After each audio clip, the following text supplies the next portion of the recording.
Internal combustion engines जैसे petrol engine और diesel engine को स्टार्ट करने से पहले यह ज़रूरी है कि उस पर से लोड हटा दिया जाए। इसके अलावा यदि पावर इंजन से सीधे पहियों तक चली जाए तो हो सकता है कि इंजन लोड न ले पाए और बंद हो जाए। दूसरी ओर अगर इंजन पर्याप्त पावर पैदा करता है तो गाड़ी अचानक से चल पड़ेगी, जिससे लोगों को असुविधा या नुकसान भी पहुंच सकता है। इसलिए यह ज़रूरी है कि इंजन को पहियों से धीरे से जोड़ा जाए। इसके अलावा ऐसी कई स्थितियां होती हैं जिसमें हम इंजन को पहियों से डिस्कनेक्ट करना चाहेंगे, जैसे कि जब हमें ब्रेक लगाना हो या जब गाड़ी ढलान पर हो।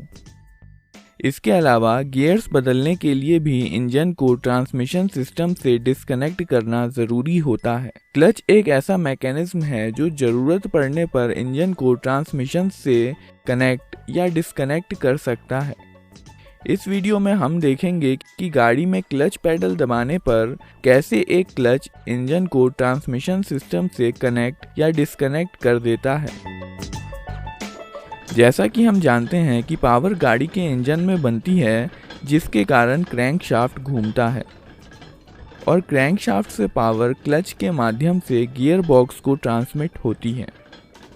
इसके बाद यह पावर प्रोपेलर शाफ्ट और डिफरेंशियल से होते हुए पहियों तक पहुंचती है। क्लच फ्लाईव्हील और गियर बॉक्स के बीच में लगा होता है और जब भी क्लच पैडल दबाया जाता है यह इंजन को गियर बॉक्स से डिस्कनेक्ट कर देता है और इसलिए पावर गियर बॉक्स तक नहीं पहुंचती है। अब गियर्स आसानी से बदले जा सकते हैं क्योंकि इस अवस्था में गियर्स फ्रीली घूम रहे होते हैं और गियर्स पर कोई फोर्स नहीं लग रहा होता है। एक क्लच में एक फ्लाईव्हील होता है जो सीधे क्रैंकशाफ्ट पर लगा होता है और इसलिए जब इंजन चल रहा होगा तब फ्लाईव्हील भी घूमेगा। इसके बाद एक क्लच प्लेट होती है जो कि स्टील से बनी होती है और इसके दोनों तरफ फ्रिक्शन मटेरियल लगा होता है।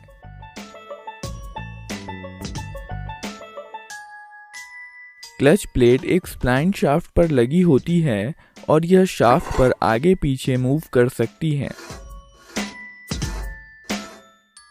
यह स्प्लाइंट शाफ्ट गियर बॉक्स का इनपुट शाफ्ट होता है और जब तक क्लच को डिसएंगेज नहीं कर दिया जाता है यह गियर बॉक्स को पावर ट्रांसमिट करता रहता है। मान लीजिए इंजन चल रहा है और इसलिए फ्लाईव्हील भी घूम रहा है। अब अगर क्लच प्लेट को थोड़ा एक्सियल फोर्स लगाकर फ्लाईव्हील के कांटेक्ट में लाया जाए तो इन दोनों के बीच फ्रिक्शनल फोर्स लगना शुरू हो जाएगा और क्लच प्लेट घूमने लगेगी। जैसे जैसे एक्सियल फोर्स बढ़ता है वैसे वैसे फ्रिक्शनल फोर्स भी बढ़ने लगता है और धीरे धीरे क्लच प्लेट और फ्लाईव्हील एक ही स्पीड से घूमने लगते हैं।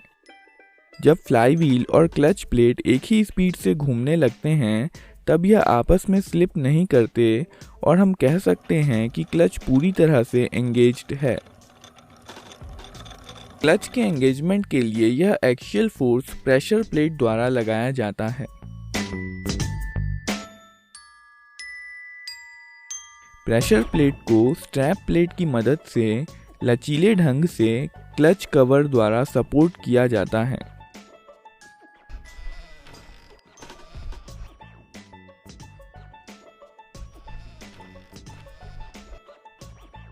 प्रेशर प्लेट पीछे की तरफ से रिट्रैक्टर क्लिप की मदद से डायफ्राम स्प्रिंग के बाहरी किनारों से जुड़ी होती है।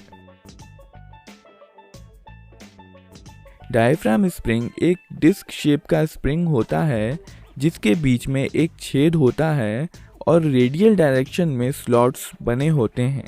डायफ्राम स्प्रिंग का मोशन इसके दोनों तरफ लगे दो वायर रिंग्स के द्वारा फिक्स किया जाता है। यह वायर रिंग्स स्प्रिंग के बाहरी किनारे से थोड़ी ही दूरी पर लगे होते हैं और एक फलक्रम की तरह काम करते हैं।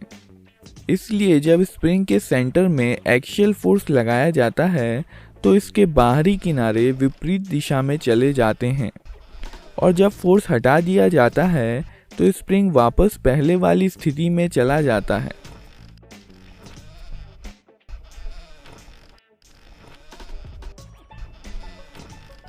यह 2 वायर रिंग्स रिवेट के द्वारा अपनी पोजीशन पर फिक्स किए जाते हैं और बदले में यह रिवेट क्लच कवर पर फिक्स होते हैं।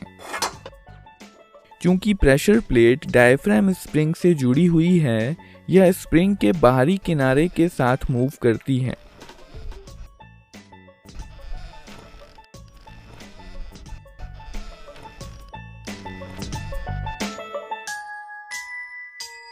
इस प्रेशर प्लेट, डायफ्राम स्प्रिंग और कवर की असेंबली को प्रेशर प्लेट असेंबली कहते हैं और ये फ्लाईव्हील से बोल्ट्स के द्वारा जुड़ी होती है।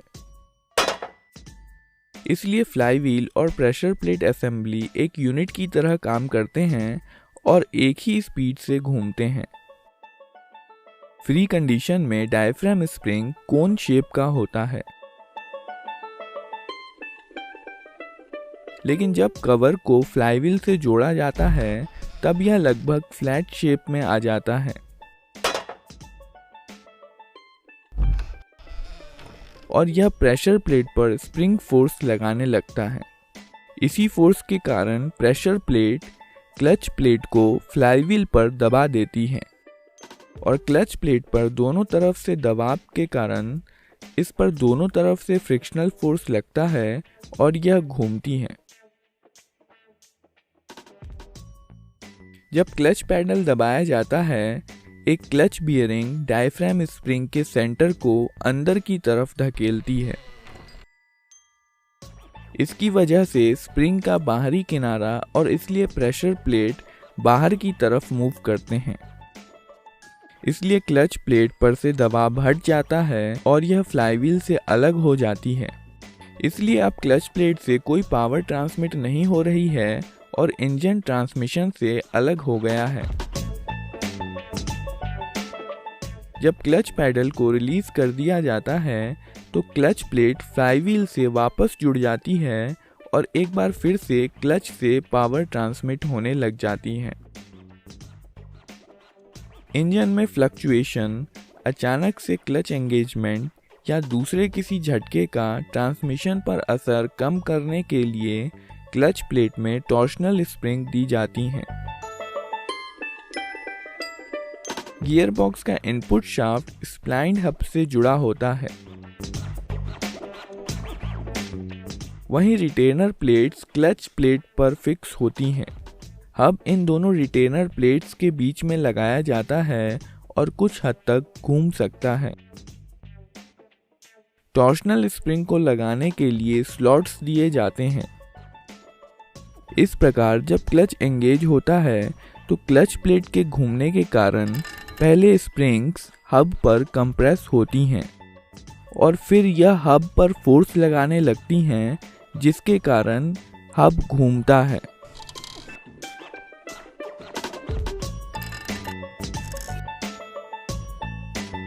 और इस प्रकार पावर स्मूथली गियर बॉक्स को ट्रांसफर हो जाती है।